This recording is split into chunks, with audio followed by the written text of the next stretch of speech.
Hello student, कैसे हो आप सब। मेरा नाम है रविकांत। पेन पेपर सॉल्यूशन नामक चैनल पे आपका स्वागत है। इस वीडियो में मोशन इन 1D देखने वाले हैं। सारे कॉन्सेप्ट को समझेंगे, ऐसे कॉन्सेप्ट को समझेंगे कि ताकि हमसे जो सवाल नहीं बन रहा है, क्वेश्चंस नहीं बन रहे हैं, सारे क्वेश्चन बनने शुरू हो जाएंगे। तो इस वीडियो के अंत तक बने रहिएगा मेरे साथ, और मैं आपको एक एक पॉइंट को इस तरीके से क्लियर करता चलूँगा जिससे आपको कोई परेशानी नहीं होगी क्वेश्चंस के सॉल्यूशन में। तो देखिए, मोशन इन 1D में एक होता है ऑब्जर्वर और या फिर फ्रेम ऑफ रेफरेंस। ठीक है, एक होता है ऑब्जर्वर या फिर हम लोग लेते हैं फ्रेम ऑफ रेफरेंस। ऑब्जर्वर क्या होता है, वैसे जो ऑब्जर्वेशन लेता है, ठीक है, and from where it takes is called frame of reference. जिस पॉइंट से ऑब्जर्वेशन ले रहा होता है ऑब्जर्वर, उसी को हम लोग बोलते हैं फ्रेम ऑफ रेफरेंस। उस पॉइंट को बोलते हैं फ्रेम ऑफ रेफरेंस। ठीक है, और जो वहाँ से ऑब्जर्व कर रहा होता है उसे ऑब्जर्वर बोलते हैं।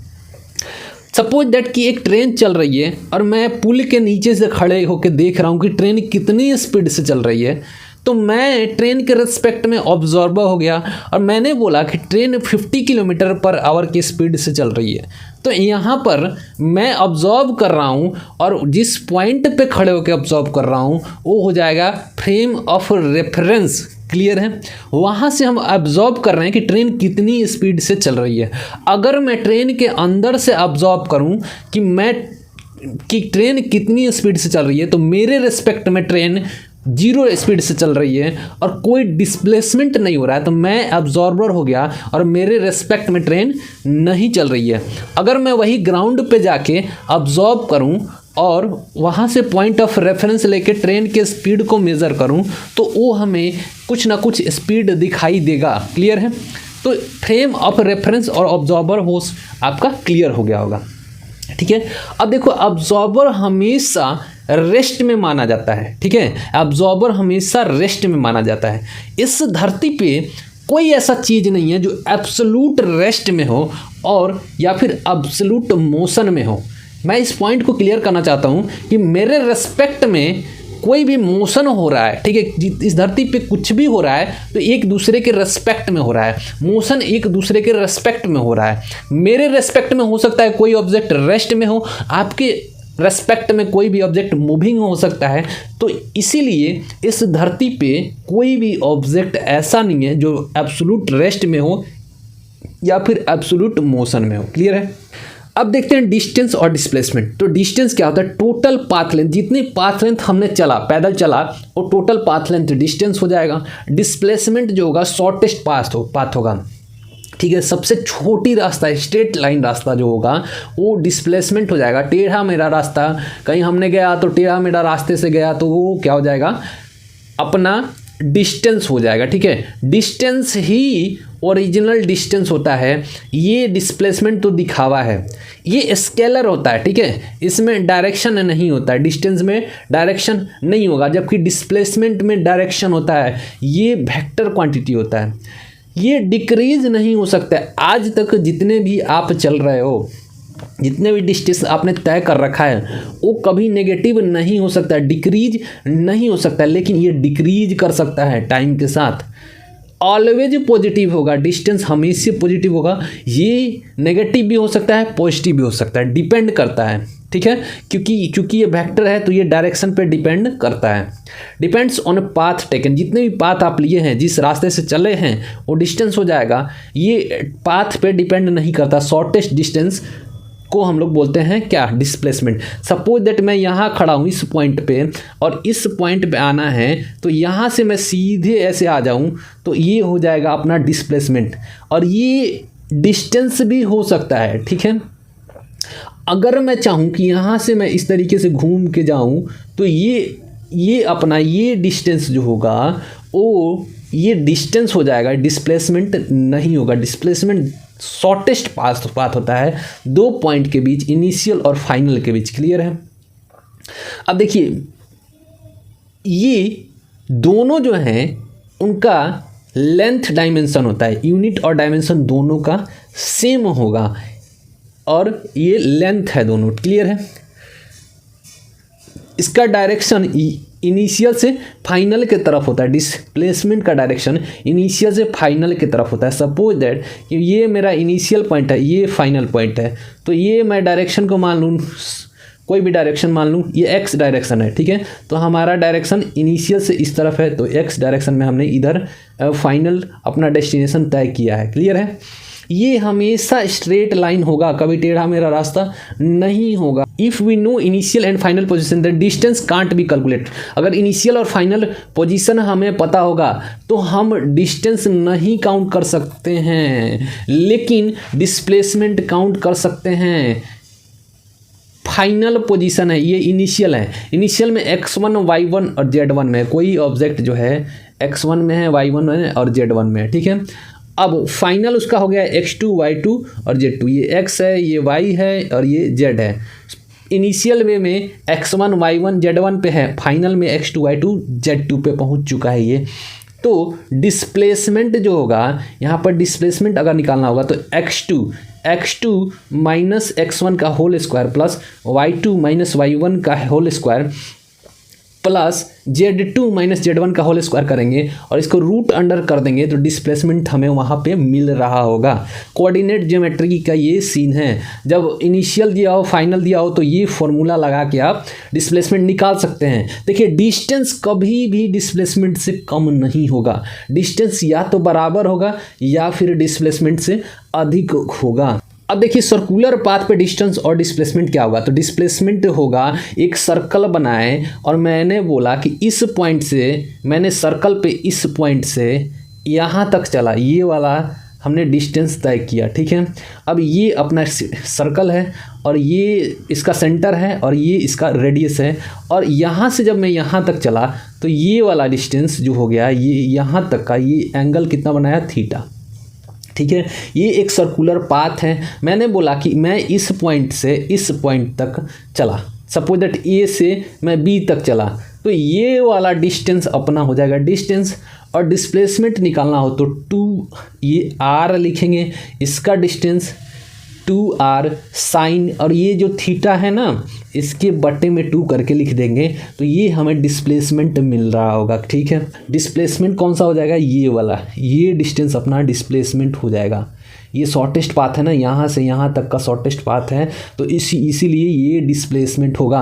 अब आर्क जो होगा डिस्टेंस होगा, ये जो आर्क आपको दिख रहा है ये क्या हो जाएगा, अपना डिस्टेंस हो जाएगा। ये r into theta, theta radian में लीजिएगा यहाँ पे, और ये r का लेंथ ले लीजिएगा, दोनों को मल्टीप्लाई कीजिएगा तो ये r की मिलेगा जो कि डिस्टेंस के बराबर होगा। अब देखिए यहाँ पर कुछ देखते हैं, अगर डिस्प्लेसमेंट 0 है, पहले यहाँ पे देखते हैं, ये नीचे देखते हैं, डिस्टेंस अगर 0 हो जाए तो डिस्प्लेसमेंट मस्ट 0 होगा। यहाँ पे मैंने बोला कि मैं यहाँ पे खड़ा हूँ और अगर यहीं पे खड़ा रह गया तो मेरा डिस्टेंस हमेशा 0 होगा, मैं इससे आगे गया ही नहीं तो डिस्प्लेसमेंट 0 होगा। क्लियर है। अगर डिस्टेंस 0 के बराबर नहीं है, सपोज दैट कि मैं यहाँ से लेके यहाँ तक चला, तो ये हो गया अपना क्या, ये इनिशियल पॉइंट है और ये फाइनल पॉइंट है, तो यहाँ से लेकर यहाँ तक चला तो डिस्टेंस कोई ना कोई आया, ये वाला डिस्टेंस आया। लेकिन डिस्प्लेसमेंट यहाँ पर 0 हो भी सकता है, जब डिस्टेंस 0 के बराबर नहीं है तो डिस्प्लेसमेंट 0 हो भी सकता है और नहीं हो सकता है। कैसे 0 कैसे हो सकता है, तो मैं बताता हूँ। मैं यहाँ से चला और फिर घूम के फिर यहीं पे आ गया, ठीक है, इस पॉइंट पे फिर से वापस आ गया, तो डिस्टेंस कुछ ना कुछ मिला, लेकिन डिस्प्लेसमेंट हमें क्या मिला, 0। अगर मैं यहाँ से चल के यहीं तक रुक गया तो डिस्प्लेसमेंट भी हमें कुछ ना कुछ मिला और डिस्टेंस भी मिला।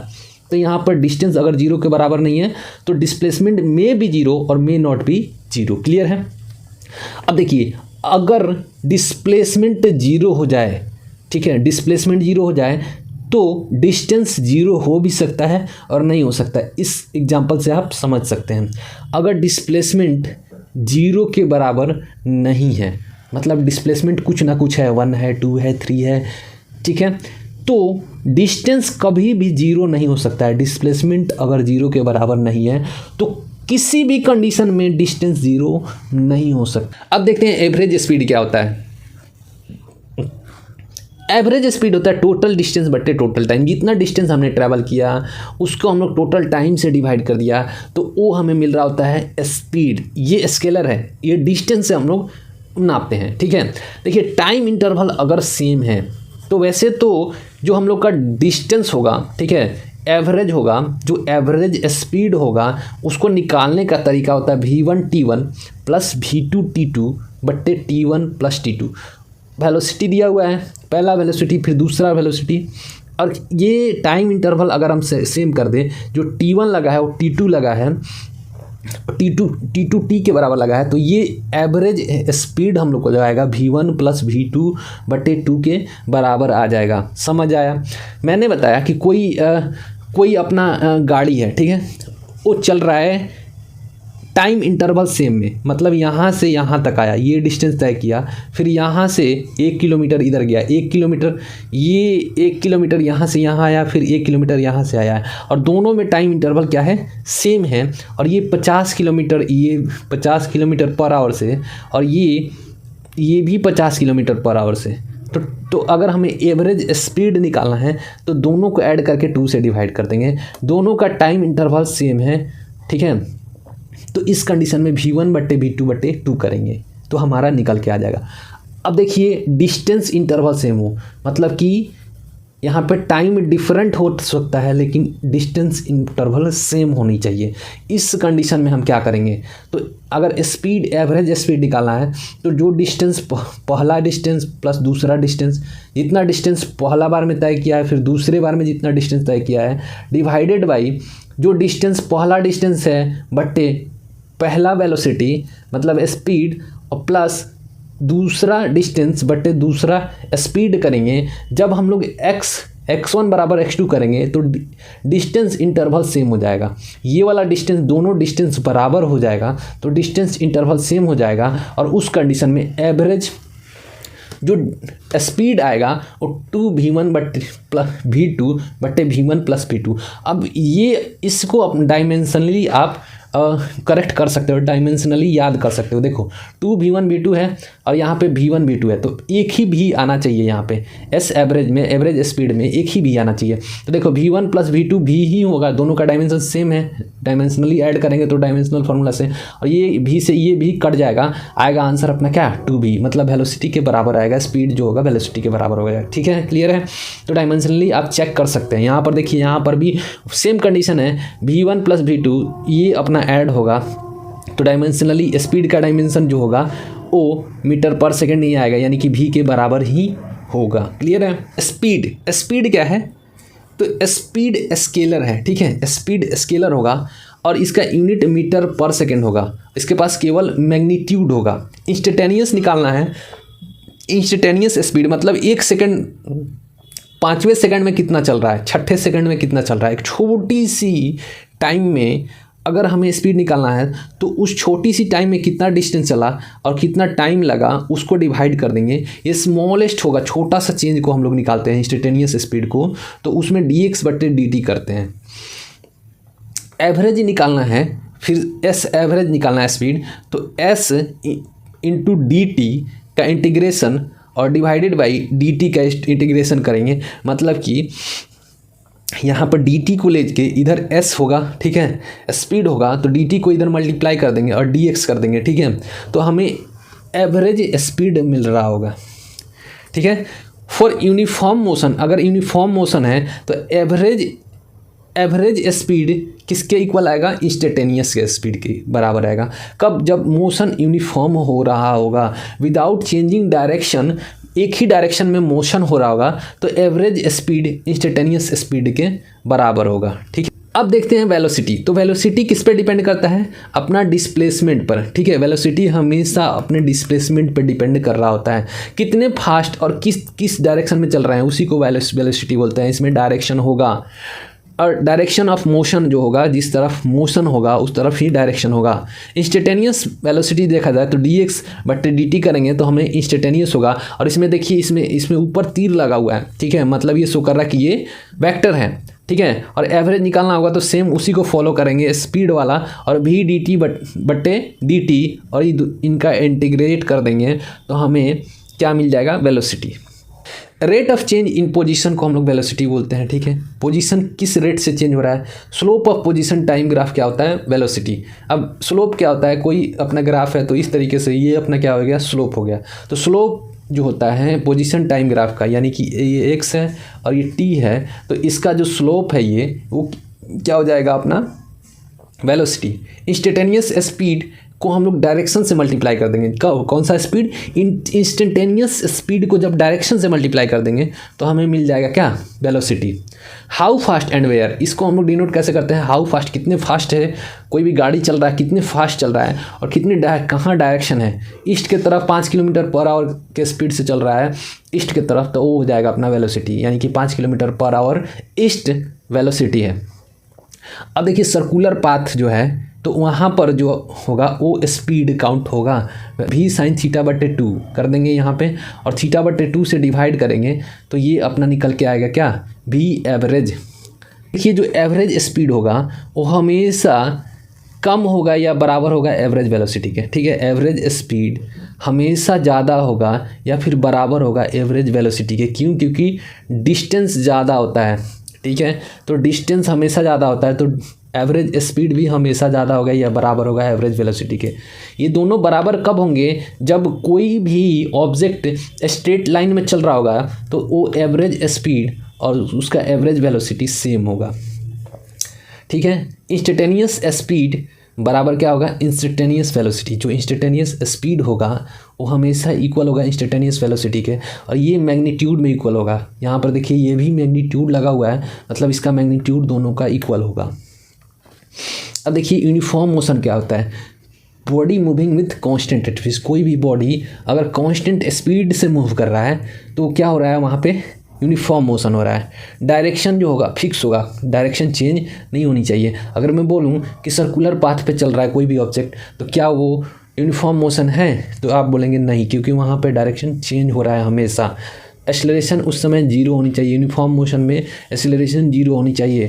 कोई भी मोशन अगर यूनिफॉर्म है तो उसके लिए क्राइटेरिया फॉलो करना चाहिए और उसका स्पीड कांस्टेंट हो, डायरेक्शन फिक्स हो, एक्सेलरेशन 0 हो, ठीक है। एवरेज वेलोसिटी हमेशा इक्वल होगा इंस्टेंटेनियस वेलोसिटी के और पाथ जो होगा स्ट्रेट लाइन होगा। नॉन यूनिफॉर्म मोशन क्या होता है, तो वेलोसिटी नॉन यूनिफॉर्म होगा, उसमें वेलोसिटी जो होगा नॉन यूनिफॉर्म होगा, एक्सेलरेशन 0 के बराबर नहीं होगा। जैसे हमने क्या किया, हमने एक बॉल को ऊपर की तरफ उछाल दिया तो उस पर एक्सेलरेशन लग रहा है जो कि उसको धीरे धीरे नीचे खींचेगा और थोड़ा ऊपर जाके और रुक के फिर वापस नीचे की तरफ आ जाएगा, तो क्या हो जाएगा, नॉन यूनिफॉर्म मोशन। अब देखिए velocity can be change by changing. अब किसी का भी वेलोसिटी चेंज कर सकते हैं, किसी भी बॉडी का वेलोसिटी चेंज कर सकते हैं। कैसे, तो उसका डायरेक्शन चेंज कर दीजिए, उसका मोशन का डायरेक्शन चेंज करके उसका स्पीड चेंज कर सकते हैं, यानी कि मैग्नीट्यूड ऑफ वेलोसिटी अगर चेंज कर देंगे तो उसका भी वेलोसिटी चेंज हो जाएगा। या फिर दोनों चेंज कीजिए, डायरेक्शन भी चेंज हो रहा है, स्पीड भी चेंज हो रहा है, तो उस कंडीशन में क्या होगा, हमारा नॉन यूनिफॉर्म मोशन होगा और वेलोसिटी चेंज होता रहेगा। स्पीड अगर कांस्टेंट हो सकता है तो डायरेक्शन चेंज करना पड़ेगा, तब जाके हमारा नॉन यूनिफॉर्म मोशन होगा। सपोज दैट कि एक बॉल को हमने बांध के ऐसे ऐसे घुमा रहे हैं एक सर्कुलर पाथ पे, तो उस केस में स्पीड हमने सेम रखा है, कोई एक्सेलरेशन नहीं दिया है एक्सटर्नल फोर्स, और उस कंडीशन में हमारा जो बॉल है वो रोटेट तो हो रहा है 8 मीटर पर सेकंड से, लेकिन उसका डायरेक्शन कॉन्स्टेंटली चेंज हो रहा है और हमेशा स्पीड 5 मीटर पर सेकंड 10 मीटर पर सेकंड से बनाया हुआ है, कोई एक्सेलरेशन नहीं हो रहा है। तो उस केस में स्पीड जो है कांस्टेंट है लेकिन डायरेक्शन चेंज हो रहा है, तो वेलोसिटी कांस्टेंट वहाँ पे नहीं है, तो नॉन यूनिफॉर्म मोशन हो रहा है। क्लियर है।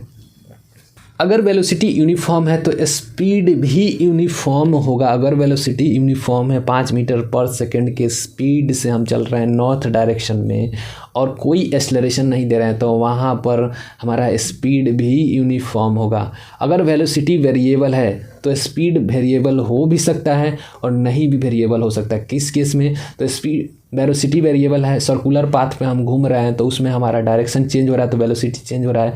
लेकिन हम मूव जब कर रहे हैं सर्कुलर पाथ पे तो 5 मीटर पर सेकंड से मूव कर रहे हैं कॉन्स्टेंटली, उस कंडीशन में स्पीड जो है कांस्टेंट है। तो यहाँ पर कंडीशन ये होता है कि स्पीड वेरिएबल भी हो सकता है और नॉन वेरिएबल हो सकता है। अगर इस वेलोसिटी का मैग्नीट्यूड हमेशा चेंज हो रहा है, डायरेक्शन सेम है और मैग्नीट्यूड हमेशा चेंज हो रहा है, मतलब उस ऑब्जेक्ट में एक्सेलरेशन है, तो वहाँ पर ये जो होगा स्पीड वेरिएबल होगा।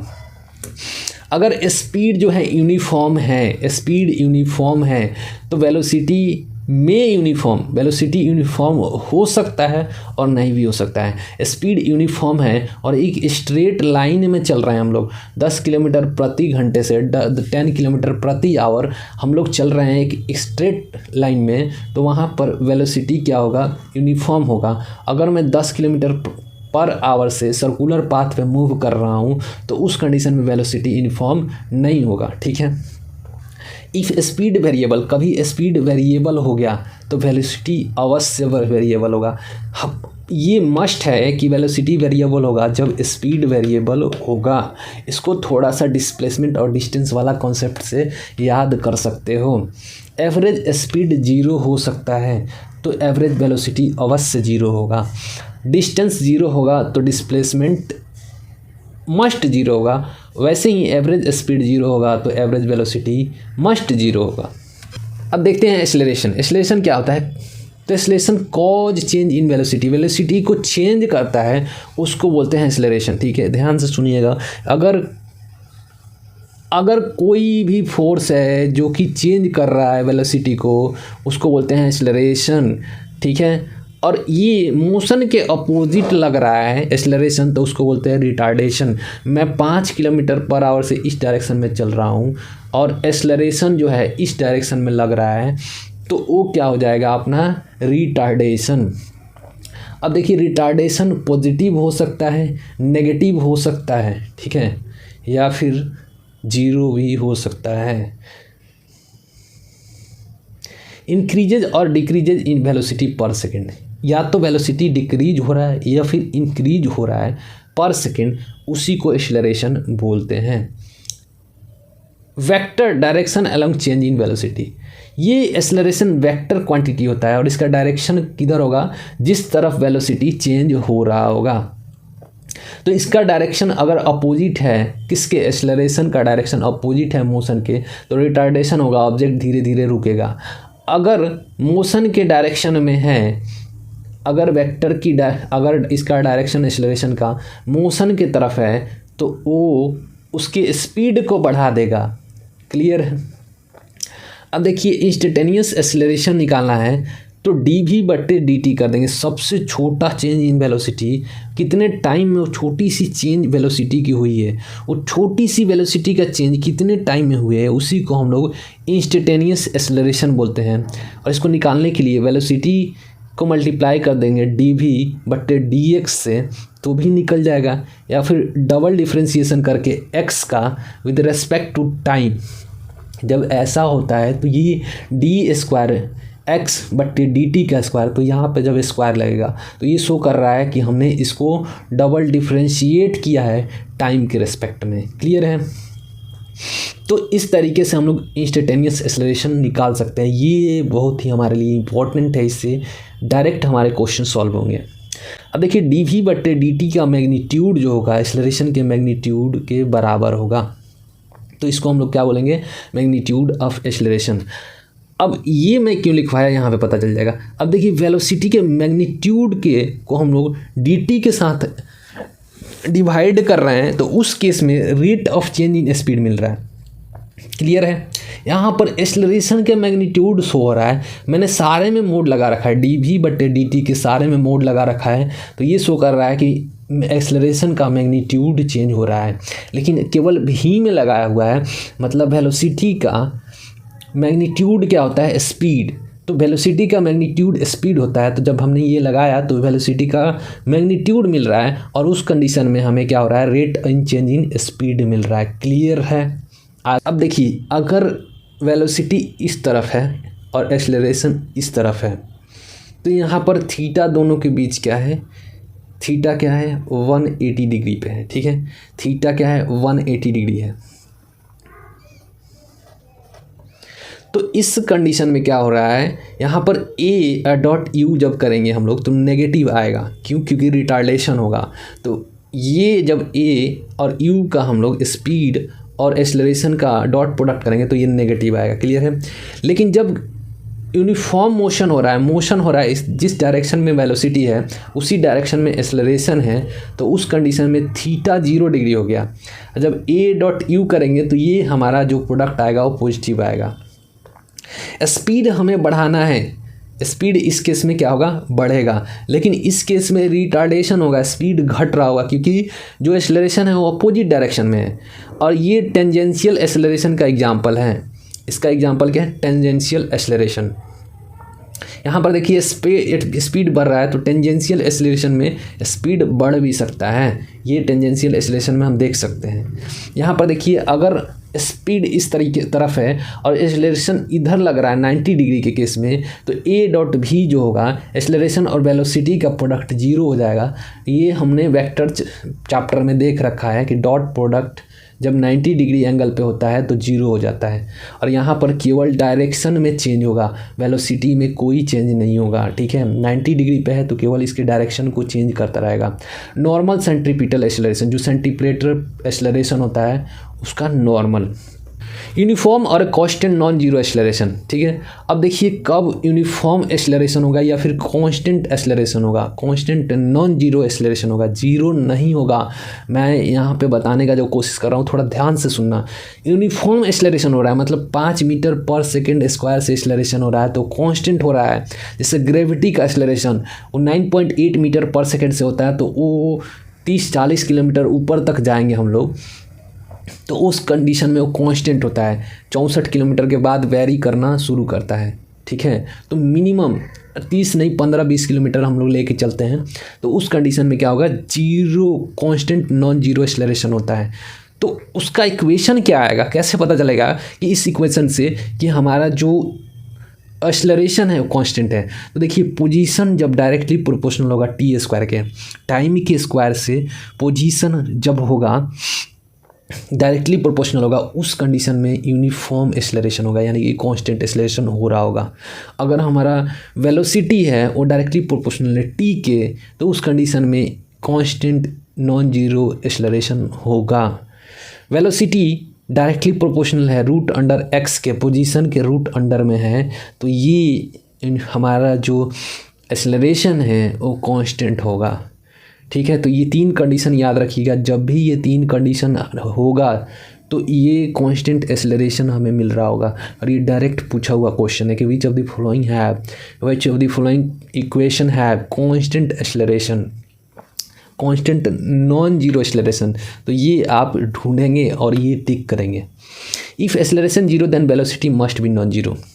अगर एक्सेलरेशन जीरो है तो वेलोसिटी नॉन जीरो होगा। एक्सेलरेशन जब जीरो होगा तो वेलोसिटी अवश्य ही नॉन जीरो होगा। किस केस में, जब कांस्टेंट नॉन जीरो एक्सेलरेशन होगा। तो अब एक्सेलरेशन जीरो है तो भी जो है वेलोसिटी जो है कांस्टेंट होगा, यूनिफॉर्म मोशन होगा। कोई भी ऑब्जेक्ट में कोई वेलोसिटी नहीं लग रहा है, कोई भी एक्सेलरेशन नहीं लग रहा है, यहाँ से चलते जा रहा है चलते जा रहा है चलते जा रहा है, कभी ब्रेक अप्लाई नहीं कर रहा है, तो वो मोशन कैसा होगा, यूनिफॉर्म होगा। ठीक है, और इस केस में जो डिस्टेंस होगा वो s बराबर वी टी के बराबर होगा, वेलोसिटी इंटू टाइम के बराबर होगा, जो भी डिस्टेंस आएगा डिस्प्लेसमेंट।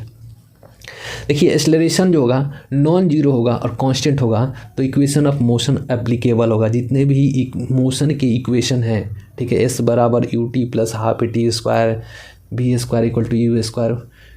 ठीक है, ये सारे इक्वेशन ऑफ मोशन जो 3 हैं वो एप्लीकेबल होंगे, हम आगे देखने वाले हैं। तो देखिए ये हमारा 3 पॉइंट है। एक्सेलरेशन जब जीरो होगा तो वेलोसिटी कांस्टेंट होगा और वहाँ पर यूनिफॉर्म मोशन हो रहा होगा। जब हमें डिस्टेंस चाहिए होगा तो we T velocity into time से मल्टीप्लाई कर देंगे तो हमें डिस्प्लेसमेंट डिस्टेंस मिल जाएगा। अब देखिए एक्सेलरेशन जब नॉन जीरो होगा और कांस्टेंट होगा, ठीक है, तो इक्वेशन ऑफ मोशन अप्लीकेबल होगा। अब देखिए एक्सेलरेशन वेरिएबल होगा तब उस कंडीशन में इक्वेशन ऑफ मोशन वहाँ पे एप्लीकेबल नहीं होगा। इंटीग्रेशन और डिफरेंशिएशन करके हम उस क्वेश्चन को सॉल्व कर रहे होंगे। थोड़ी सी यहाँ पे फोकस कर लेना, मैं सारी चीज़ें क्लियर कर दूंगा। ये एक्स है पोजीशन है, ये वेलोसिटी है और ये अपना क्या है, एक्सेलरेशन है। क्लियर है। अब देखिए अब हम लोग एक्स को जब डिफ्रेंशिएट कर देंगे टाइम के रेस्पेक्ट में तो हमें इंस्टेंटेनियस वेलोसिटी मिल रहा होगा। ठीक है, और इसका स्लोप जो होगा एक्स और टी का जो स्लोप होगा वो वेलोसिटी को शो करेगा। अब देखिए इस वेलोसिटी को जब हम लोग टाइम के रिस्पेक्ट में डिफ्रेंशिएट कर देंगे तब हमें इंस्टेंटेनियस एक्सेलरेशन मिल रहा होगा। और ये जो एक्सेलरेशन होगा स्लोप ऑफ वीटी ग्राफ का, जो स्लोप ऑफ वीटी ग्राफ होगा वो अपना क्या होगा, एक्सेलरेशन होगा। अब एक्सेलरेशन को कुछ भी कीजिएगा कोई रिजल्ट नहीं मिलेगा, उसको कुछ नहीं कीजिएगा एक्सेलरेशन को, एक्सेलरेशन से आगे कुछ नहीं मिलेगा डिफ्रेंशिएशन करने पे।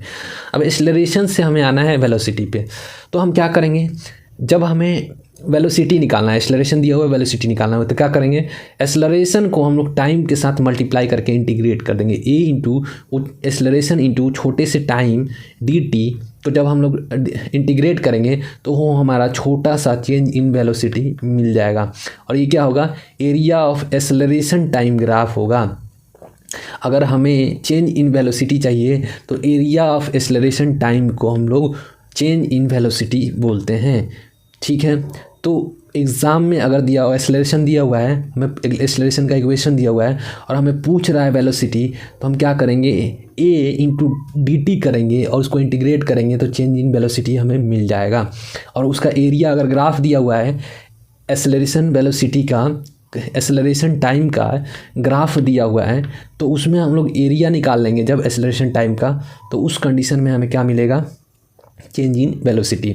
अब देखिए वेलोसिटी को जब हम लोग टाइम के साथ इंटीग्रेट करेंगे, वेलोसिटी को टाइम के साथ इंटीग्रेट करेंगे तो हो जाएगा चेंज इन पोजीशन, यानी कि चेंज इन पोजीशन निकालना है तो हमें वेलोसिटी को टाइम के साथ इंटीग्रेट करना होगा, यानी कि वी डी टी करना होगा।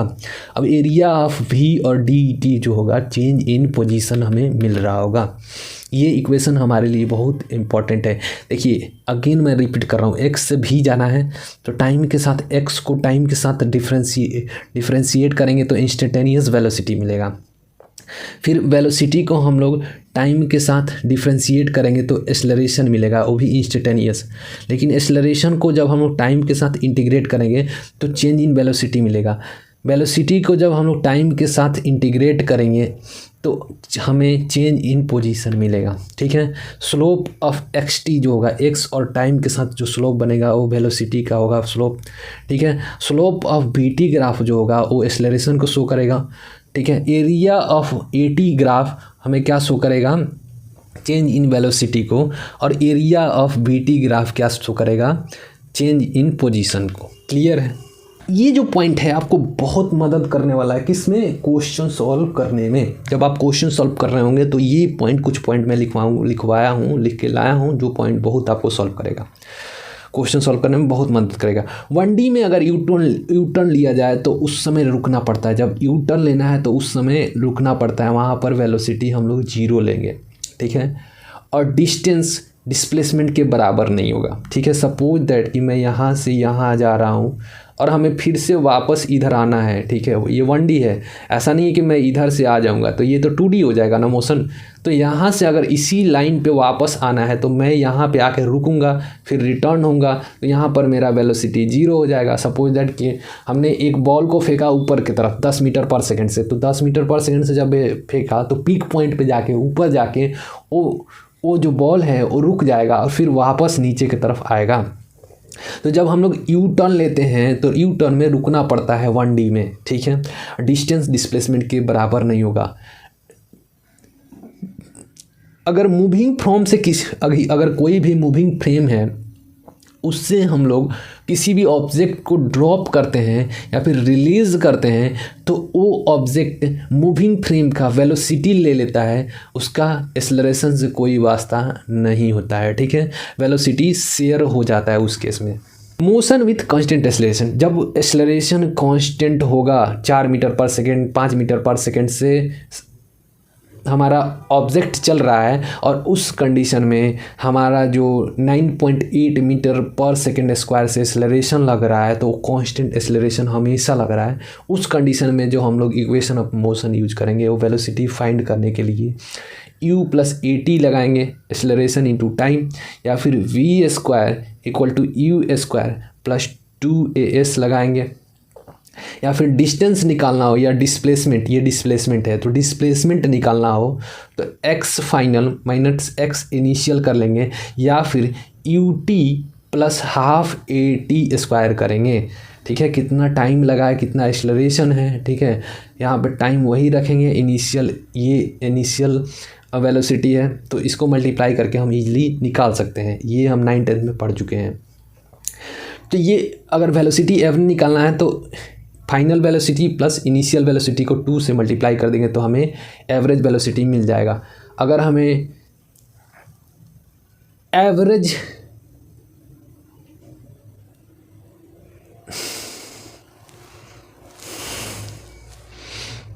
अगर हमें डिस्प्लेसमेंट निकालना है तो v plus u plus v करके 2 से डिवाइड करेंगे और मल्टीप्लाई कर देंगे टाइम के साथ तो हमें क्या मिलेगा, डिस्प्लेसमेंट।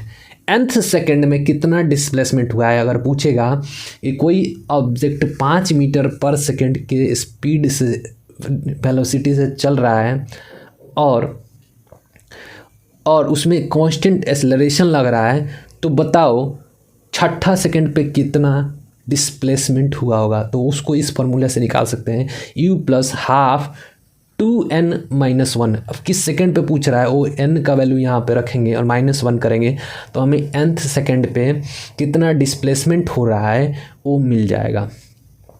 अब देखिए SNth बटे SN करेंगे, ठीक है, तो ये हो जाएगा 2n-1 बटे n स्क्वायर, 2 बटे n-1 बटे n स्क्वायर। ये रेशियो है n सेकंड का n से, ठीक है। अब एक होता है स्टॉपिंग डिस्टेंस, ठीक है, तो distance covered by object before coming to rest after applying brake. जब ब्रेक अप्लाई करते हैं तो कितने सेकंड में ऑब्जेक्ट रुका। मैं 50 मीटर पर सेकंड से चल रहा हूँ और मैंने अचानक से ब्रेक अप्लाई किया, कितने देर में, ठीक है, कितने डिस्टेंस पे जाके ऑब्जेक्ट रुक गया उसको हम लोग स्टॉपिंग डिस्टेंस बोलते हैं। और वो होता है u स्क्वायर बट्टे माइनस में 2a। रिटार्डेशन हो रहा है ना, एक्सेलरेशन ना होकर रिटार्डेशन हो रहा है तो यहाँ पे माइनस लगाएंगे। रेस्ट टू रेस्ट मोशन का क्या सीन है, ठीक है, तो रेस्ट टू रेस्ट मोशन का क्या सीन है देखते हैं। देखिए कोई ऑब्जेक्ट है, यहाँ से स्टार्ट हुआ, ऑब्जेक्ट यहाँ से स्टार्ट हुआ और इस पॉइंट पे जाके रुक गया, ठीक है, यहाँ से स्टार्ट हुआ, एकदम इनिशियल स्पीड से स्टार्ट होते होते यहाँ पर मैक्सिमम वेलोसिटी गेन किया और इस पॉइंट पे जाके फिर अपना रुक गया। तो इस कंडीशन में क्या होता है देखते हैं। सपोज दैट कि ये एक्सेलरेशन जो है, अपना जो है एक्सेलरेशन कॉन्स्टेंटली हो रहा है और ये अल्फ़ा है, ठीक है, और ये यहाँ से यहाँ तक का एक्सेलरेशन अपना क्या है, बीटा है। x1 क्या है, ये वाला डिस्टेंस है, और x2 क्या है, ये वाला डिस्टेंस है। t1 क्या है, यहाँ से यहाँ जाने में जो टाइम लगा है और यहाँ से यहाँ जो जाने में टाइम लगा है वो t2 है। तो अगर इसका ये एक्सेलरेशन दे दें, ठीक है, और इसका ये वाला डिस्टेंस दे दें, अगर इसका एक्सेलरेशन दे दे और इसका डिस्टेंस पूछ ले तो आप कैसे निकालेंगे। तो देखिए इसका अल्फ़ा और इसका टाइम, इसका एक्सेलरेशन गुने टाइम इक्वल हो जाएगा बीटा। बीटा दूसरे का एक्सेलरेशन है इनटू जितना टाइम लगा है वो t2, तो ये इक्वल हो जाएंगे। या फिर अल्फ़ा इंटू x1, ये अल्फ़ा इंटू x1 बराबर होंगे बीटा इंटू x2। क्लियर है। मैक्सिमम वेलोसिटी क्या हो जाएगा, तो एक्सेलरेशन का पहला का डिस्टेंस का एक्सेलरेशन और दूसरा डिस्टेंस का एक्सेलरेशन और डिवाइड करेंगे अल्फ़ा प्लस बीटा और इंटू टी करेंगे तो मैक्सिमम वेलोसिटी हमें मिल जाएगा। कितना वेलोसिटी मैक्सिमम था देखिए यहाँ पे, ये अल्फ़ा क्या है, एक्सेलरेशन है, बीटा एक्सेलरेशन है, इधर भी अल्फ़ा भी एक्सेलरेशन है, बीटा भी एक्सेलरेशन है। अब हमें क्या चाहिए, यहाँ पे एक एक्सेलरेशन चाहिए। यहाँ पर अगर एक एक्सेलरेशन होगा तब टाइम से मल्टीप्लाई करेंगे तो मैक्सिमम वेलोसिटी हमें मिलेगा डायमेंशनली हमें वेलोसिटी का डायमेंशन मिलेगा। तो देखिए ये अल्फ़ा प्लस बीटा एक्सेलरेशन का डायमेंशन है तो ये कट जाएंगे, ये कट के दोनों जुटेंगे तो एक्सेलरेशन का ही डायमेंशन आएगा, और ये इससे ये कट जाएगा, इसका डायमेंशन से ये इसका डायमेंशन खत्म हो जाएगा, बचेगा एक एक्सेलरेशन का डायमेंशन, और टाइम से जब मल्टीप्लाई करेंगे हम लोग तो वेलोसिटी का डायमेंशन आ जाएगा। और जो डिस्टेंस होगा, पूरा डिस्टेंस होगा वो क्या होगा देखते हैं। रेस्ट टू रेस्ट में रेस्ट टू रेस्ट में सपोज दैट यहाँ पे वी मैक्स है और कोई ऑब्जेक्ट यहाँ से शुरू किया है, यहाँ फिर आके रेस्ट में आ गया है, कांस्टेंट एक्सेलरेशन से यहाँ आया है, फिर कांस्टेंट एक्सेलरेशन से यहाँ आया है रेस्ट में, यहाँ तक रिटार्डेशन हुआ है, ठीक है, यहाँ जाके यहाँ एक्सेलरेशन हुआ है, यहाँ रिटार्डेशन हुआ है। तो अब हमें पूछेगा कि ये टोटल डिस्टेंस कितना तय किया होगा। तो जो टोटल डिस्टेंस होगा वो हाफ बटे अल्फ़ा इंटू बीटा, ये हाफ AT² होता है ना, एस बराबर u t plus half AT²। तो यू टी यहाँ पे क्या है, यू टी 0 है, इनिशियल स्पीड 0 है, वो शुरू से शुरू किया है ना, तो इनिशियल 0 हो गया है, तो हाफ AT²। अब ए का वैल्यू यहाँ पे रख देंगे एक्सेलरेशन का, अल्फ़ा इंटू बीटा, और यहाँ पर क्या करेंगे अल्फ़ा प्लस बीटा, तो हमें एक एक्सेलरेशन मिल जाएगा, इंटू T² कर देंगे तो उस कंडीशन में हमें कितना डिस्टेंस तय किया है वो मिल जाएगा। अब देखिए रेशियो ऑफ टाइम, ठीक है, टाइम का रेशियो क्या होगा। यहाँ पर एक्सेलरेशन कांस्टेंट है, ये थोड़ी सी ग्राफ देखिएगा, यहाँ पर क्या है एक्सेलरेशन कांस्टेंट है। इस कंडीशन में देखिए ये पूरा डिस्टेंस क्या है, एस है, ठीक है, ये पूरा डिस्टेंस अपना के एस है, ये एक इंटरवल है और ये एक इंटरवल है। इसमें डिस्टेंस जो किया है S/3 डिस्टेंस तय किया है, और इसमें S/3 किया है, और इसमें S/3 डिस्टेंस तय किया है। अब देखिए ये टाइम क्या है, T1 है, और ये टाइम T2 है, और ये का टाइम T3 है। ये इसको इतना डिस्टेंस तय करने में S/3 डिस्टेंस तय करने में T1 टाइम लगा है, S/3 डिस्टेंस तय करने में T2 लगा है, S/3 टाइम डिस्टेंस तय करने में T3 लगा है, लास्ट में यहाँ पे जाके रुक गया है। तो ये रेस्ट टू रेस्ट जर्नी का खेल है, ठीक है। तो इस कंडीशन में जो रेशियो ऑफ टाइम आएगा T1 बटे T2 बटे T3, ये T1 बटे T2 बटे T3 का जो रेशियो आएगा वो आएगा 1/√2 - 1, यहाँ पर आ जाएगा रेशियो √3 - √3, √3 - √2, और अगर T4 रहता तो यहाँ पर √4 - √3, फिर रेशियो अगर T4 रहता, अगर T5 रहता तो √5 - √4, ऐसे करके बढ़ते चला जाता। तो अगर टाइम का रेशियो पूछेगा इक्वल इंटरवल ऑफ टाइम में, यहाँ पे इक्वल इंटरवल ऑफ डिस्टेंस में और रेस्ट टू रेस्ट जर्नी में, तो ये अपना टाइम का रेशियो आता है, ठीक है। इससे डायरेक्ट क्वेश्चन आपसे पूछे जाएंगे एग्जाम में, तो इस पे सतर्क रहिएगा, इस पे क्वेश्चन सॉल्व कर लीजिएगा, ठीक है। Ratio of displacement for equal time interval, अगर टाइम इंटरवल सेम है तो डिस्प्लेसमेंट का रेशियो क्या होगा, ये रेस्ट टू रेस्ट जर्नी में बात हो रहा है। तो फर्स्ट और सेकंड और थर्ड सेकंड में कितने डिस्प्लेसमेंट का रेशियो आएंगे, first second, second second, third second में कितने डिस्प्लेसमेंट का रेशियो आएगा। तो फर्स्ट सेकंड में 1 चलेगा, तो सेकंड सेकंड में 3 चलेगा, और थर्ड सेकंड में 5 चलेगा, ठीक है। पहला सेकंड का डिस्टेंस का रेशियो, दूसरा सेकंड का डिस्टेंस का रेशियो 3 सेकंड में कितना चलेगा, उसका रेशियो अगर निकालेंगे तो 1:4:9, ठीक है। ऐसे करके हम बढ़ा भी सकते हैं, उसके 1:4:9:16, S4 रहता तो 16 होता, फिर आगे की तरफ बढ़ते जाता, ठीक है। अब देखते हैं मोशन अंडर ग्रेविटी, ठीक है।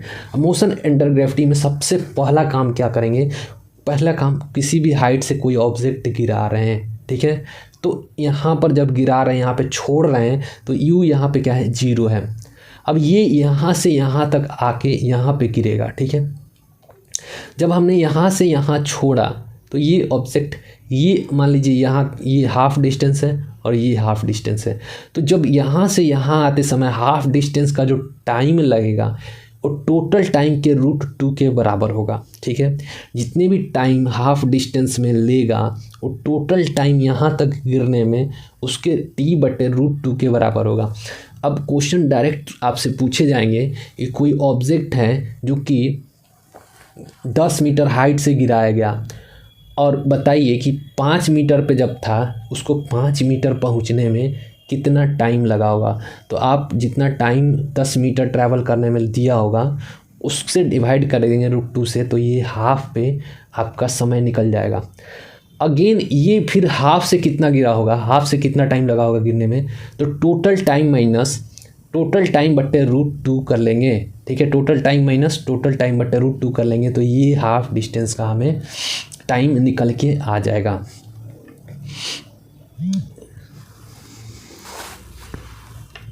अब देखिए कोई ऑब्जेक्ट है, ठीक है, तो यहाँ से हमने छोड़ा, सपोज दैट कि यहाँ से छोड़ा, तो पहले सेकंड में उसने कितने डिस्टेंस तय किया, 5 मीटर, ठीक है, दूसरे सेकंड में 15, तीसरे सेकंड में 25, ठीक है, चौथे सेकंड में 35, पाँचवें सेकंड में 45 और छठे सेकंड में 65, ठीक है। मैंने यहाँ पे ऑब्जेक्ट ले गया और छोड़ दिया, तो ये अपना क्या है, डिस्टेंस तय कर रहे हैं। पहले सेकंड में 5 मीटर, दूसरे सेकंड में 15 मीटर, 10-10 जोड़ते जाइए नीचे की तरफ, तो ये अपना क्या आ जाएगा, डिस्टेंस ट्रेवल आ जाएगा। पहला सेकंड, दूसरा सेकंड में, तीसरा सेकंड में, चौथे सेकंड में, पाँचवें सेकंड में, ठीक है। अब देखिए ये पहला सेकंड, 1 सेकंड में जो डिस्टेंस तय किया वो क्या होगा, वो 3x हो जाएगा। दूसरे सेकंड में, 2 सेकंड में कितना हो जाएगा, 3x। तीसरे सेकंड में कितना डिस्टेंस तय करेगा, 3 सेकंड में कितना डिस्टेंस तय करेगा, 5x, ठीक है। 4 सेकंड में 7x, 5 सेकंड में 9x, ठीक है, और छठे सेकंड में 11x डिस्टेंस तय कर रहा होगा। क्लियर है? ये थोड़ी सी समझ लेना, ये डिस्टेंस अगर हमें पता चल जाता है तो यहाँ से कोई भी ऑब्जेक्ट अगर किसी भी हाइट से छोड़ेंगे तो पहले सेकंड में 5 मीटर, 2 सेकंड में 15 मीटर, तो तुमसे पूछेगा कि यहाँ से कोई ऑब्जेक्ट छोड़ दिया गया, 5 सेकंड में कितना ट्रैवल किया होगा। तो देखिए पहले में 5 मीटर, दूसरे में 15, तो 15 10, 15 5 20, तीसरे सेकंड में 25, तो ये कितना हो गया, 45, मतलब 3 सेकंड में 45 मीटर डिस्टेंस तय कर चुका होगा। 4 सेकंड में तो 45 को 35 जोड़ दो, 45 में 35 जोड़ दो कितना आएगा, 5 कितना हो जाएगा, 50 और 30 80 मीटर डिस्टेंस तय करेगा।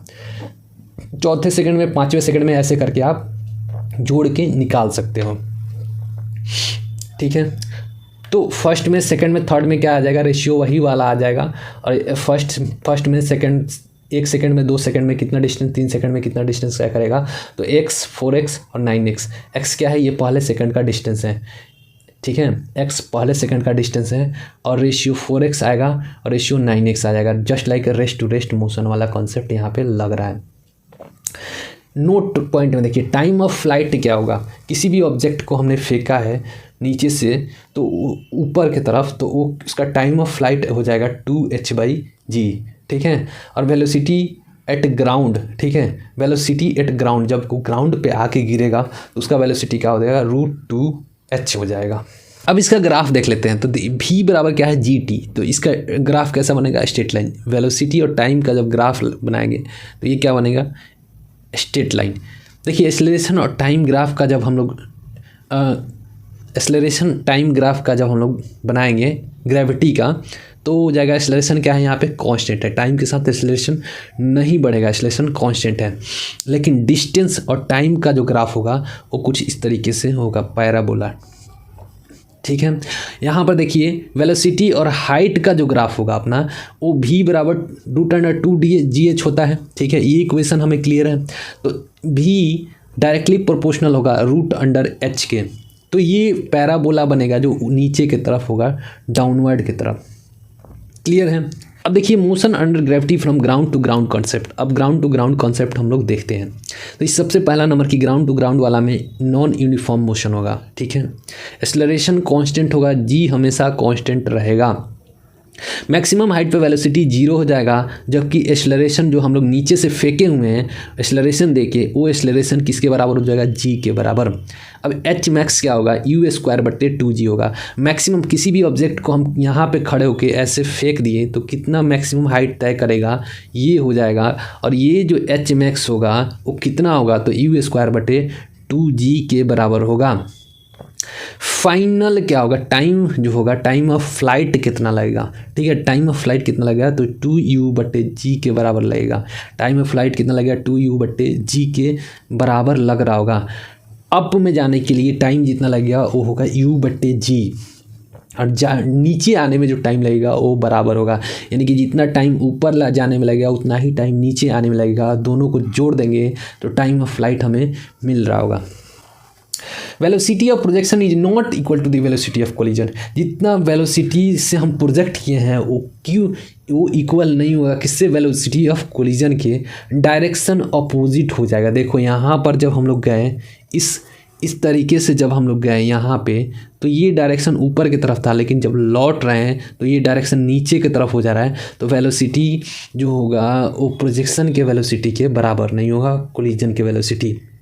हाँ, स्पीड बराबर होगा, स्पीड ऑफ प्रोजेक्शन जो होगा बराबर होगा आने और जाने का, क्योंकि स्पीड में हम लोग डिस्प्लेसमेंट में हम लोग डायरेक्शन लेते हैं, लेकिन स्पीड में हम लोग डिस्टेंस लेते हैं, और डिस्टेंस में कोई भी डायरेक्शन नहीं होता है, इसीलिए स्पीड ऑफ प्रोजेक्शन बराबर होगा स्पीड ऑफ कोलिजन के। इसका ग्राफ देखिए, तो ग्राफ जब हम लोग प्रोजेक्ट किए हैं ऊपर की तरफ यू स्पीड से, तब इसका ग्राफ देखते हैं। तो यहाँ पर देखिए एक्सेलरेशन क्या होगा, हमेशा नेगेटिव की तरफ लगेगा।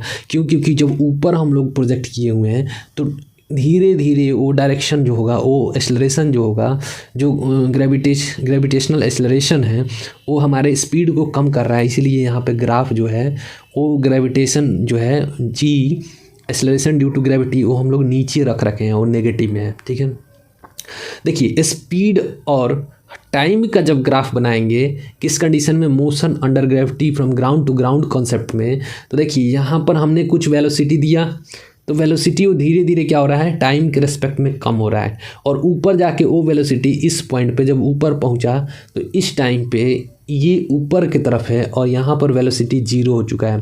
अब देखिए अब धीरे धीरे वेलोसिटी बढ़ेगा।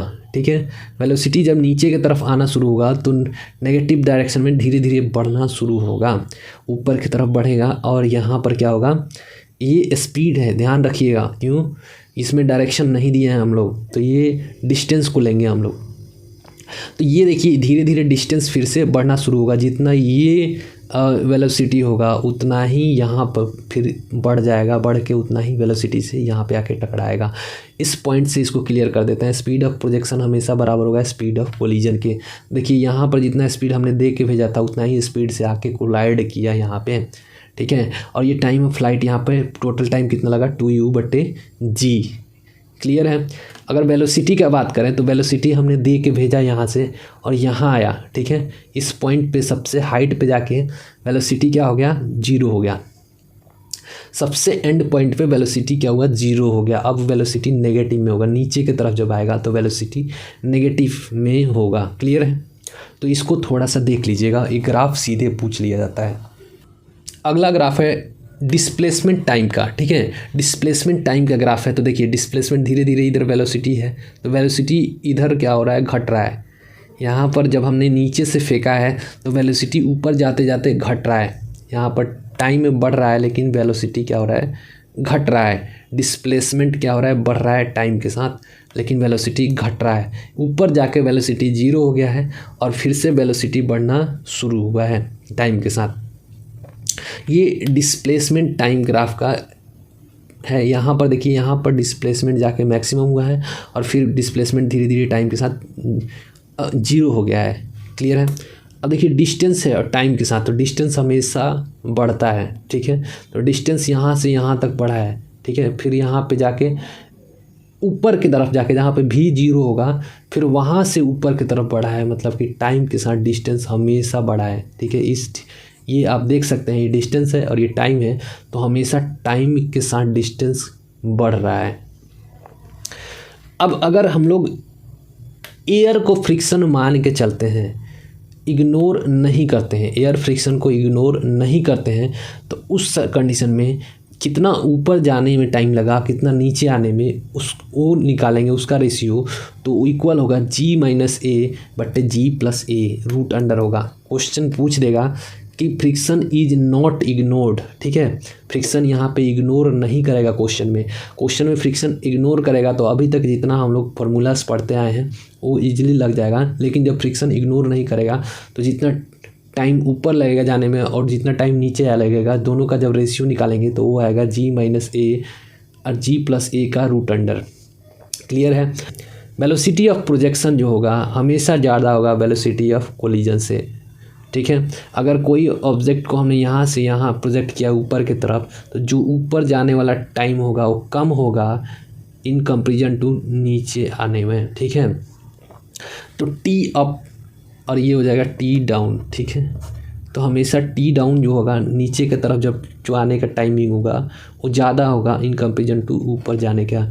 तो ठीक है, वेलोसिटी ऑफ प्रोजेक्शन हमेशा ज़्यादा होगा वेलोसिटी ऑफ कोलिजन से। मतलब कि यहाँ पे 5 मीटर पर सेकेंड से हमने क्या किया, प्रोजेक्ट किया है, तो जब ये कोलाइड होगा तो ये 5 मीटर से कुछ कम होगा क्योंकि एयर फ्रिक्शन लग चुका है। अब देखिए motion under gravity from height to ground, किसी भी h हाइट से कि ठीक है, मोशन अंडर ग्रेविटी को हमने देखते हैं तो किसी भी h हाइट से खड़े होकर हमने क्या किया, एक बॉल को ऊपर की तरफ फेंक दिया। अब बताइए ये ग्राउंड पे कितने टाइम के बाद टच करेगा।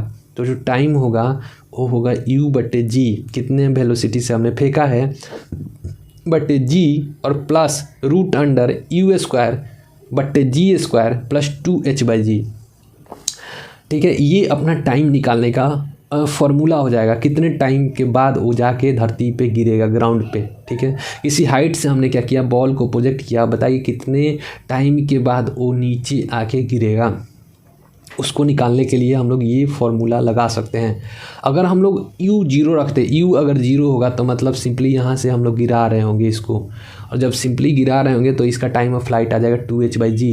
देखिए यहाँ पर u को 0 रखिएगा तो ये टर्म 0 हो जाएगा, और फिर देखिए यहाँ पर u को 0 रखेंगे तो ये वाला टर्म 0 आ जाएगा, और ये बचेगा तो 2h/g, यानी कि टाइम ऑफ फ्लाइट के बराबर आ जाएगा 2h/g। ठीक है, अगर हम लोग हाइट 0 रख दें, ये हाइट जो है 0 रख दें तो देखिए h यहाँ पर 0 हो जाएगा और ये टर्म हट जाएगा, फिर यहाँ पर u² बटे g² u बाहर निकल जाएगा, दोनों ऐड हो जाएगा 2u/g आ जाएगा। क्लियर है। पहली ग्राफ देखते हैं पोजीशन टाइम ग्राफ। ठीक है, पोजीशन टाइम ग्राफ को देखते हैं तो ये x है पोजीशन और टाइम। तो अगर ऑब्जेक्ट रेस्ट पे है तो ये पोजीशन चेंज नहीं हो रहा है और टाइम के साथ ये कांस्टेंट हो जाएगा। तो ये क्या है, ये ऑब्जेक्ट रेस्ट में होगा तब ये ग्राफ बन रहा होगा। मूविंग स्टेट में कांस्टेंट मूव कर रहा है। ठीक है, पॉजिटिवली वेलोसिटी के साथ कॉन्स्टेंटली टाइम के साथ मूव कर रहा है, एक्सेलरेशन 0 है, उस केस में ये स्ट्रेट लाइन हो जाएगा और x directly proportional to t हो जाएगा। देखिए अगर वेलोसिटी नेगेटिव हो रहा है, वेलोसिटी नेगेटिव हो रहा है तो x धीरे धीरे यहाँ पे घट के 0 हो जाएगा टाइम के साथ। क्लियर है। कब ये ग्राफ बनेगा, जब वेलोसिटी नेगेटिव होगा और कांस्टेंट होगा। पोजीशन टाइम ग्राफ अगर देखिए ये कर्व बन रहा है तो ये इस तरीके से ऊपर की तरफ कर्व बन रहा है तो वेलोसिटी पॉजिटिव है और इसमें कुछ ना कुछ एक्सेलरेशन है जो कि पॉजिटिव डायरेक्शन में लग रहा है। जिस डायरेक्शन में वेलोसिटी है उसी डायरेक्शन में अगर वेलोसिटी होगा तो पोजीशन टाइम ग्राफ कुछ आपको ऐसे देखने को मिलेगा ऊपर की तरफ। अगर देखिए एक्सेलरेशन नेगेटिव कर दें हम लोग, एक्सेलरेशन जब नेगेटिव कर देंगे तो ये अपना ग्राफ बन के तैयार होगा पोजीशन टाइम ग्राफ का। ठीक है, वेलोसिटी इसमें पॉजिटिव होगा। अगर ऐसे ग्राफ कहीं भी दे पोजीशन टाइम ग्राफ का तो समझ लीजिए इसमें एक्सेलरेशन नेगेटिव है। अब देखिए वेलोसिटी टाइम ग्राफ, अब देखते हैं वेलोसिटी टाइम ग्राफ। तो एरिया अंडर वीटी ग्राफ क्या होता है, चेंज इन पोजीशन। देखिए ये वेलोसिटी टाइम, यहाँ देखिए यहाँ कांस्टेंट वेलोसिटी से चला, ठीक है, और फिर ये रिटार्ड कर गया, फिर यहाँ पर नेगेटिव डायरेक्शन पीछे की तरफ जाना शुरू किया और फिर आके यहाँ पे इस टाइम पे 0 हो गया। तो ये A1 आया और ये A2 आया, माइनस A2 आया, A1 माइनस A2 यानी कि एरिया का माइनस कर लेंगे तो हमें क्या मिलेगा, चेंज इन पोजीशन। अब देखिए वेलोसिटी टाइम ग्राफ है यहाँ पे, तो वेलोसिटी टाइम के साथ कॉन्स्टेंटली इंक्रीज कर रहा है तो एक्सेलरेशन पॉजिटिव है। अगर पॉजिटिव एक्सेलरेशन होगा तो वेलोसिटी कॉन्स्टेंटली बढ़ता जाएगा। एरिया डिस्प्लेसमेंट, एरिया किसके बराबर हुआ, डिस्प्लेसमेंट के बराबर। स्लोप एक्सेलरेशन होगा, ये जो स्लोप आप देख रहे हैं ये स्लोप क्या हो जाएगा, एक्सेलरेशन, ये स्लोप क्या हो जाएगा, एक्सेलरेशन हो जाएगा। डिस्टेंस जो होगा A1 प्लस A2, ये डिस्टेंस और ये डिस्टेंस एरिया को जब ऐड करेंगे, दोनों को मैग्नीट्यूड को ऐड करेंगे, ये नेगेटिव है तो इसके मैग्नीट्यूड को ऐड करेंगे तो हमें डिस्टेंस मिल रहा होगा। क्लियर है। वेलोसिटी टाइम के साथ अगर कांस्टेंट है तो यहाँ पर एक्सेलरेशन 0 है। देखिए वेलोसिटी टाइम के साथ कांस्टेंट है तो एक्सेलरेशन यहाँ पर 0 है। यहाँ देखिए वेलोसिटी जो है टाइम के साथ घट रहा है, वेलोसिटी टाइम के साथ घट रहा है मतलब रिटार्डेशन हो रहा है। एक्सेलरेशन जो है नेगेटिव डायरेक्शन में लग रहा है, किसके, वेलोसिटी के। यहाँ देखिए वेलोसिटी जो है इस ग्राफ में, वेलोसिटी टाइम का ग्राफ है ये अगर इस तरीके से बने मतलब कम टाइम में वेलोसिटी ज़्यादा बढ़ रहा है मतलब वेलोसिटी बढ़ रहा है और एक्सेलरेशन भी बढ़ रहा है, मतलब ऐसे वेलोसिटी भी पॉजिटिव है और एक्सेलरेशन भी इस कंडीशन में पॉजिटिव है देखने को मिल रहा है। यहाँ देखिए वेलोसिटी टाइम का जो ग्राफ है वो इस तरफ से बन रहा है, तो वेलोसिटी बढ़ रहा है, यहाँ पे वेलोसिटी बढ़ रहा है लेकिन एक्सेलरेशन घट रहा है, एक्सेलरेशन कम हो रहा है यहाँ पे। तो इस कंडीशन में ऐसा ग्राफ आपको बन के दिखने को मिलेगा। वेलोसिटी पोजीशन ग्राफ, तो वेलोसिटी और एक्स के रेस्पेक्ट में जब वेलोसिटी और एक्स के पोजीशन के रेस्पेक्ट में जब ग्राफ बनाएंगे तो ये स्ट्रेट लाइन जब बनेगा तो ये जो स्लोप होगा वो a/v के बराबर होगा, एक्सेलरेशन बटे वेलोसिटी के बराबर होगा। कब? जब भी एक्स का ग्राफ हम लोग बनाएंगे तो ये स्ट्रेट लाइन बनेगा और ये जो स्लोप होगा वो एक्सेलरेशन बटे वेलोसिटी के बराबर होगा। अब एक्सेलरेशन टाइम का ग्राफ बनाते हैं, तो देखिए एक्सेलरेशन टाइम, एक्सेलरेशन यहाँ एक्सेलरेशन बढ़ा है, ठीक है, फिर एक्सेलरेशन धीरे धीरे घट गया है, यहाँ पे 0 एक्सेलरेशन हो गया है और फिर एक्सेलरेशन नेगेटिव में बढ़ा है और फिर यहाँ पे जाके फिर यहाँ पे एक्सेलरेशन पॉजिटिव में हो गया है और यहाँ पर एक्सेलरेशन 0 हो गया है। तो जो a1 है ये एरिया a1 है और ये एरिया a2 है। तो एरिया चेंज इन वेलोसिटी क्या होगा? तो एरिया में डिफरेंस को हम लोग क्या बोलेंगे? Change in velocity. इसके एरिया और इसके एरिया में डिफरेंस को क्या बोलेंगे? Change in velocity. तो जब वेलोसिटी चेंजिंग होगा, पहले एक्सेलरेशन यहाँ पे देखो बढ़ा है टाइम के साथ, फिर एक्सेलरेशन धीरे धीरे घटते 0 हो गया है, फिर यहाँ पे टाइम के साथ नीचे की तरफ गया है, मतलब बैकवर्ड डायरेक्शन में एक्सेलरेशन बढ़ा है, फिर यहाँ पे एक्सेलरेशन धीरे धीरे पॉजिटिव होता गया है और यहाँ पे जाके फिर 0 हो गया है। तो इस केस में दोनों का एरिया का हम लोग डिफरेंस निकालेंगे तो चेंज इन वेलोसिटी के बराबर हो जाएगा।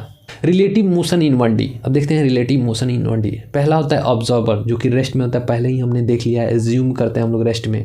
ऑब्जॉर्बर का जो वेलोसिटी होता है, ठीक है, मैं 5 मीटर पर सेकंड की रफ्तार से चल रहा हूँ, आप 100 मीटर पर सेकंड की रफ्तार से चल रहे हो, तो मैं आपको अगर ऑब्जॉर्ब कर रहा हूँ तो आपका वेलोसिटी अगर मुझे पता करना है तो मैं अपना वेलोसिटी को नेगेटिव करके आप में चिपका के तब मैं एक ऑब्जॉर्बर की तरह आपका वेलोसिटी पता कर सकता हूं। तो ऑब्जॉर्बर का वेलोसिटी जो होगा उल्टा करके जिसको देखते हैं उस पर चिपका देते हैं, ठीक है, उल्टा करके नेगेटिव करके हम लोग क्या करेंगे? उस पर चिपका देंगे तो हमें क्या मिल जाएगा?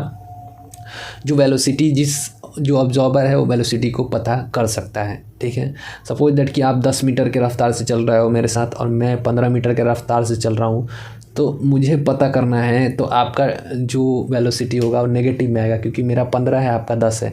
सपोज दैट कि मेरा 10 मीटर है आपका 15 मीटर की रफ्तार है, तो मैं अगर आपका वेलोसिटी पता करना चाहूँ तो मैं अपना वेलोसिटी को आप में नेगेटिव करके चिपकाऊंगा। तो आपका 15 है मेरा 10 है, तो नेगेटिव करेंगे तो 5 मीटर पर सेकंड, मतलब मेरे रिस्पेक्ट में आपका वेलोसिटी 5 मीटर पर सेकंड है।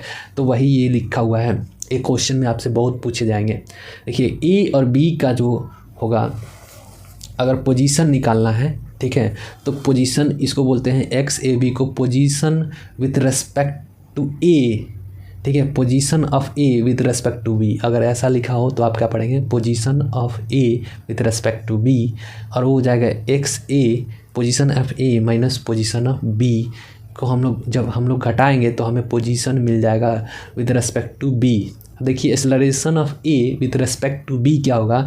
तो acceleration of A minus acceleration of B. थोड़ी सी यहाँ पे समझिएगा, जो पहले लिखा होगा ओ बी दूसरे वाले के रेस्पेक्ट में होगा, ठीक है। यहाँ पे पहले ए लिखा हुआ है तो position of A with respect to B. अब ए का पोजीशन में से बी का पोजीशन को जब घटाएंगे तब हमें position of A with respect to B मिलेगा। एक्सेलरेशन का वही सीन है, ठीक है।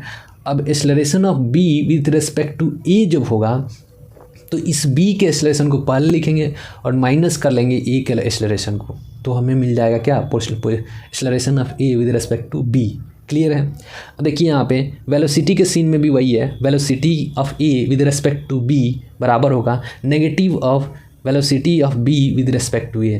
अब ये नेगेटिव हो जाएगा। देखिए बी के रेस्पेक्ट में ए, ठीक है, ए के रेस्पेक्ट में ए का वेलोसिटी बी के रेस्पेक्ट में नेगेटिव में बराबर होगा पी के वेलोसिटी ए के रेस्पेक्ट में, ठीक है। और अगर मोड लगा देते हैं तो दोनों इक्वल हो जाएंगे। दोनों में मोड लगा देते हैं तो इक्वल हो जाएगा। मैग्नीट्यूड दोनों का इक्वल होगा, लेकिन दोनों का डायरेक्शन अपोजिट होगा। यहाँ पर देखिए एक्सेलरेशन ऑफ ए बी किसके बराबर होगा? Minus of acceleration of B A. ठीक है, यानी कि acceleration of A with respect to B बराबर होगा negative of acceleration of B with respect to A. Clear है। अब देखिए कोई बस है, ठीक है, कोई बस है, उसका डिस्टेंस क्या है, आई ए है। कोई बस है जिसका डिस्टेंस आई बी है, ये लंबाई कितना है, आई बी है, और ये लंबाई आई ए है, ठीक है। ये भी ए वेलोसिटी से इस तरफ चल रही है और ये भी बी वेलोसिटी से इस तरफ चल रही है, ठीक है। अब पूछेगा कि कितने टाइम में ये ए वाली वेलोसिटी, ए वाली बस इसको कितने टाइम में ओवरटेक कर लेगी, ठीक है।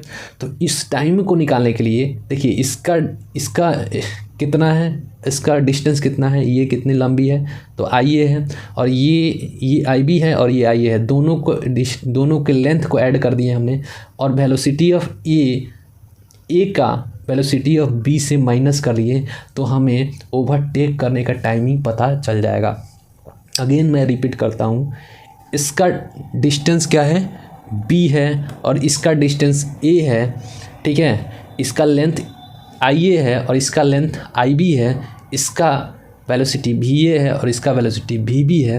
तो इस कंडीशन में अगर हमें पूछेगा कि बताइए ए वाला बी को कितने देर में ओवरटेक कर लेगा, तो ये distance of A plus distance of B और ऐड बट्टे करेंगे भी ए माइनस भी बी।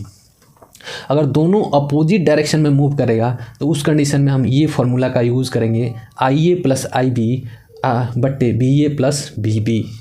देखिए अगर वेलोसिटी ऑफ ए बराबर है वेलोसिटी ऑफ बी, ठीक है, और दोनों ए बी के रेस्पेक्ट में velocity of A with respect to B zero होगा यहाँ पे, ठीक है, दोनों का वेलोसिटी बराबर है, ठीक है।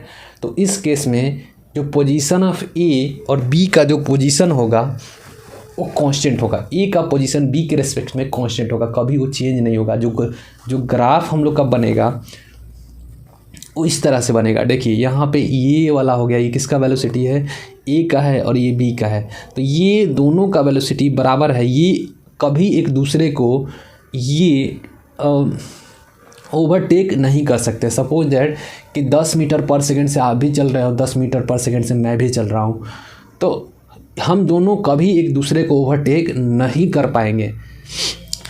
अब देखिए अगर वेलोसिटी ऑफ ए ज़्यादा है बी से, तो देखिए velocity of A with respect to B positive होगा, क्लियर है, और velocity of B with respect to A negative होगा।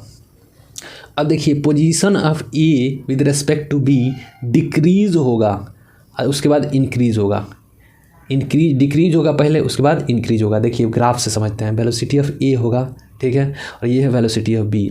अब देखिए वेलोसिटी ऑफ ए यहाँ पे ज़्यादा है, देखिए टाइम के साथ वेलोसिटी ज़्यादा है, तो ये देखिए टाइम के साथ आगे निकल जाएगा इससे, और ये क्या होगा, धीरे धीरे ये एक टाइम पे यहाँ पे क्रॉस करेगा ये वाला इसको बी को क्रॉस करेगा इस टाइम पे, ठीक है, और ये पीछे रह जाएगा, क्लियर है। अगर देखिए वेलोसिटी ऑफ ए कम है वेलोसिटी ऑफ बी से, ए का वेलोसिटी बी से कम है, उस केस में क्या होगा, भी A B equal to negative होगा, ठीक है, और भी बी ए पॉजिटिव होगा, और एक्स ए बी इंक्रीजिंग होगा, ठीक है, position of A be increase होगा। सपोज दैट कि यहाँ से कोई ऑब्जेक्ट स्टार्ट किया, ठीक है, और ए का वेलोसिटी, ये वेलोसिटी बी का है, ठीक है, ये बी का वेलोसिटी है और ए का वेलोसिटी है ये, तो ए का वेलोसिटी इस केस में कम है और इस केस में बी का वेलोसिटी ज़्यादा है। इस कंडीशन में ये इधर जाएगा और ये धीरे धीरे इसके टाइम के रेस्पेक्ट में इसका पोजीशन जो होगा धीरे धीरे चेंज होगा, इसके टाइम के रेस्पेक्ट में इसका पोजीशन तेज़ी से चेंज होगा, जिससे ये एक दूसरे से दूर जाएंगे। अब देखिए motion of object on the moving surface, किसी भी मूविंग सरफेस पे मोशन ऑफ ऑब्जेक्ट क्या होगा। पहला केस बनता है कि कोई मैन है वो रनिंग ट्रेन के सरफेस पे ऊपर दौड़ रहा है विथ स्पीड वी एम, उसका स्पीड क्या है V M, velocity of man है in direction of train V T, जिस डायरेक्शन में ट्रेन चल रही है उसी डायरेक्शन में कोई आदमी है जो कि ट्रेन पे दौड़ रहा है, तो ग्राउंड के रेस्पेक्ट में मैन का वेलोसिटी क्या होगा, velocity of man with respect to ground, उस कंडीशन में क्या होगा, तो velocity of train plus velocity of man को, दोनों को वेलोसिटी को ऐड करेंगे तो वो वेलोसिटी हो जाएगा क्या, velocity of man with respect to ground. मतलब ये कहना चाह रहा है कि कोई आदमी है जो कि खड़े होकर देख रहा है, कहाँ, नीचे ग्राउंड पे खड़े होकर देख रहा है, और कोई दूसरा आदमी दौड़ रहा है ट्रेन पे, तो उस समय वो मैन का वेलोसिटी फाउंड कर रहा है उस विद रिस्पेक्ट टू ग्राउंड, तो वो वेलोसिटी हो जाएगा जितना ट्रेन का वेलोसिटी होगा और जितना मैन का वेलोसिटी होगा, दोनों को ऐड करेंगे तो हमें velocity of man with respect to ground आ जाएगा। अगर ट्रेन के अपोजिट डायरेक्शन में दौड़ रहा है, कोई आदमी है जो ट्रेन चल रही है ईस्ट डायरेक्शन में और उसके अपोजिट डायरेक्शन में वेस्ट डायरेक्शन में वो दौड़ रहा है ट्रेन पर, ट्रेन के सरफेस पर ही दौड़ रहा है वो, तो जब ग्राउंड के रिस्पेक्ट में उसका वेलोसिटी निकालेंगे तो ट्रेन का वेलोसिटी में से मैन का वेलोसिटी को माइनस कर लेंगे तो हमें अपोजिट डायरेक्शन में with respect to ground man का वेलोसिटी मिल जाएगा। केस सेकंड की बात करें तो रिवर और मैन वाला प्रॉब्लम है, जो स्विमिंग वाला प्रॉब्लम है। तो कोई रिवर है जिसका वेलोसिटी है VR, ठीक है, और कोई मैन है जिसका वेलोसिटी VM है, ठीक है, और ये डाउन स्ट्रीम में स्विमिंग कर रहा है, मतलब कि जिधर बह रही है, जिधर रिवर बह रही है उसी डायरेक्शन में वो स्विम कर रहा है, तो उसका वेलोसिटी बताइए ग्राउंड के रेस्पेक्ट में, उस मैन का वेलोसिटी ग्राउंड के रेस्पेक्ट में क्या होगा, तो मैन का वेलोसिटी प्लस ग्राउंड का वेलोसिटी दोनों को ऐड कर देंगे तो velocity of man with respect to ground हमें मिल जाएगा। अगर अप स्ट्रीम में स्विम कर रहा है, ठीक है, रिवर बह रही है ईस्ट डायरेक्शन में और वेस्ट डायरेक्शन में वो तैर रहा है, अपोजिट डायरेक्शन में तैर रहा है उसके स्ट्रीम के अपोजिट डायरेक्शन में, तो वो हो जाएगा velocity of man with respect to ground जो होगा, और रिवर के वेलोसिटी से माइनस करेंगे वेलोसिटी ऑफ मैन को तो वो हमें निकल जाएगा अप स्ट्रीम के केस में हमें ये इक्वेशन लगाना है और वो क्वेश्चन सॉल्व होगा। क्लियर है? तो हमारा ये चैप्टर ख़त्म हुआ, motion in straight line, motion in 1D। अगर आपको वीडियो अच्छी लगी हो तो वीडियो को लाइक कर दें, चैनल को सब्सक्राइब कर ले। ऐसे वन शॉट वीडियो फिजिक्स के आएंगे और केमिस्ट्री के आते रहेंगे, बायोलॉजी के भी आएंगे। आप थोड़ी सी पेशेंस रखो, सारी रिवीजन हम लोग इस चैनल पे करवा देंगे। अब वीडियो को लाइक ज़रूर करना, अपने दोस्तों में शेयर करना ज़रूर। ओके, थैंक यू, मिलते हैं आपसे अगले वीडियो में।